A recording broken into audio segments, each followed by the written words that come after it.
संसदीय व्यवस्था को बीजेपी से जानना चाहता हूं किसने खत्म किया। ईडी, सीडी, सीबीआई,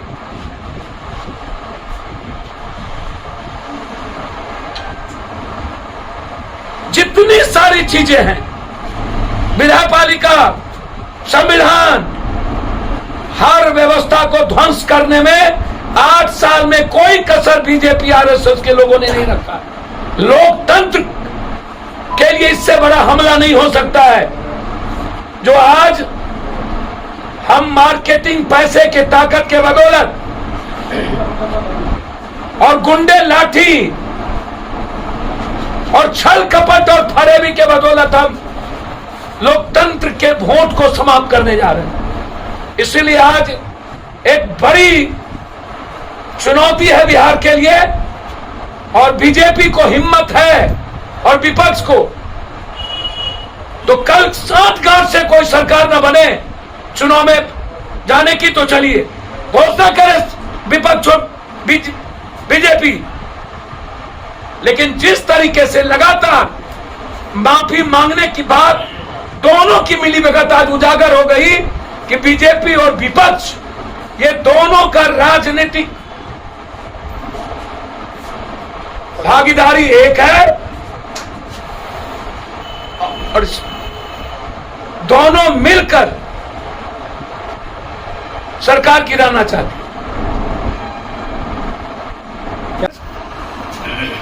यदि कोई भूल चूक से कोई शब्द निकले हैं जो तरीके, मुझे भी, मैं निंदा उस तरीके का निंदा करूंगा,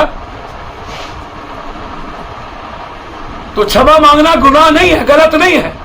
लेकिन जिस तरीके से प्रेशर दे करके कि स्पीकर नहीं आएंगे और विपक्ष और सत्ता पक्ष में बीजेपी की भूमिका जितनी आत्मघाती और मतलब एक ऐसे विश्वास को खंजर भोंकना है, तो उससे दिखता है कि ये दोनों एक है। और अब सदन के नेता के लिए सरकार चलाना नीतीश जी के लिए कष्टप्रद होगा भविष्य में। इससे बेहतर है ऐसी सरकार चलाए, मिल करके चुनाव में जाए, अफसरशाही पर लगाम। और आज जो हो रहा है, फिर लगातार विपक्ष की भूमिका तो हमेशा संदिग्ध रही, चोर चोर मौसेरा भाई। लगातार बीजेपी और विपक्ष आज मिल करके माफी मांगना चाहते हैं। माफी मांगिए। मुझे समझ में नहीं आता है, बीजेपी के एक मंत्री ने जिस तरह का व्यवहार किया था, उस दिन विपक्ष ने माफी मांगने की बात कही।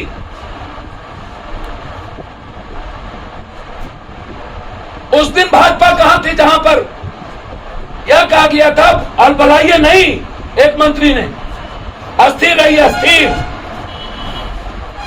क्या वो सही था तरीका? जिस दिन विधायकों को पीटा गया, उस दिन विपक्ष के नेता कहां थे? क्या पुलिस को ढुकने की इजाजत दी जा सकती थी? आप सदन को सैनिटाइज कर देते, स्थगित कर देते एक दिन के लिए। मामले पुलिस को लाने की जरूरत क्यों पड़ी? और दो नेता के रहने के बावजूद